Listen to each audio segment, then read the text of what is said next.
मुंबई नाशिक महामार्गावर आधारित automatic speed कॅमेरे कार्यान्वित, छाया कांबळे यांच्या नियंत्रणाखाली कारवाई। मुंबई नाशिक महामार्गावरील रस्ता सुरक्षा अधिक प्रभावी करण्यासाठी महामार्ग पोलिसांनी अत्याधुनिक आधारित ऑटोमॅटिक स्पीड कॅमेरे कार्यान्वित केले आहेत। विशेष म्हणजे या प्रकल्पात पारंपरिक पॉइंट टू पॉइंट कॅमेरे बसविण्यात आलेले नसून अधिकाऱ्यांच्या देखरेखीखाली आधुनिक ऑटोमॅटिक कॅमेरा मशीनद्वारे थेट कारवाई केली जात आहे। या प्रकल्पाचे नियंत्रण व कारवाई अधिकारी म्हणून छाया कांबळे या संपूर्ण कामकाजाची जबाबदारी सांभाळत आहेत।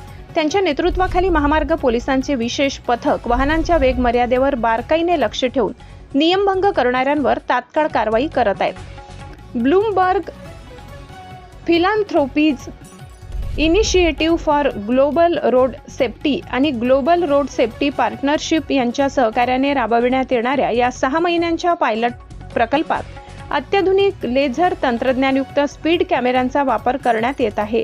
हे कॅमेरे वाहनांचा वेग, सीट बेल्ट, हेल्मेट आणि इतर वाहतूक नियमांचे उल्लंघन अचूकपणे नोंदवतात। महाराष्ट्रातील वाढत्या अपघातांच्या पार्श्वभूमीवर हा महत्त्वपूर्ण उपक्रम सुरू करण्यात आला असून अतिवेगामुळे होणाऱ्या अपघातांना प्रतिबंध घालणे हा मुख्य उद्देश आहे। राज्यातील बहुतांश प्राणघातक अपघात हे वेगमर्यादा उल्लंघनामुळे होत असल्याने प्रशासनाने आधुनिक तंत्रज्ञानाचा वापर करून कठोर पावले उचलली आहेत। GRSP मार्फत पोलीस कर्मचाऱ्यांना तांत्रिक प्रशिक्षण देण्यात आले असून आधुनिक उपकरणांच्या सहाय्याने महामार्ग सुरक्षा अधिक मजबूत करण्यात येत आहे। या पायलट प्रकल्पाच्या यशस्वी अंमलबजावणीनंतर राज्यातील इतर महामार्गावरही अशा आधारित प्रणाली लागू होण्याची शक्यता आहे। मुंबई नाशिक महामार्गावरील या उपक्रमामुळे वाहतूक शिस्त वाढून अपघातांचे प्रमाण कमी होईल, तसेच प्रवाशांच्या सुरक्षेत मोठी सुधारणा होईल असा विश्वास प्रशासनाने व्यक्त केलाय। संपादक सगीर शेख खर्डी।